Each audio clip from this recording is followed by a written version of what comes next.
আমাদের যখন পকেটে একটা টাকাও ছিল না তখন কিন্তু ওই মাটিতে শুয়েই দিন পার করেছি। হ্যাঁ, এখনো আমাদের কাঠের খাট কেনা যদিও বা হয়নি, তবে হ্যাঁ এই স্টিলের খাটেও কিন্তু খুব সুন্দর করে ঘুম আসে। মাটিতে যখন শুয়ে ঠান্ডাকালে ছেলেকে নিয়ে ঘুমাতাম তখন খুব কষ্ট পেতাম, বলতাম মনে মনে যদি একটা খাট থাকতো তাহলে হয়তো খুব ভালো হতো।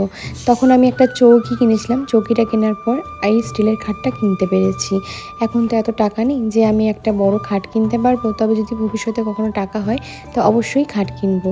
এখানে কমফোর্ট নিয়েছিলাম একটা। তোমরা জানো তো আমি 300 টাকার উপরে কোনো কিছু জিনিসই কিনি না। 300 টাকার মধ্যে এই কমফোর্টটাও নিয়েছিলাম, বাট খোলা হয়নি। আজকে ভাবলাম খুলছি যখন তোমাদেরকে দেখাই।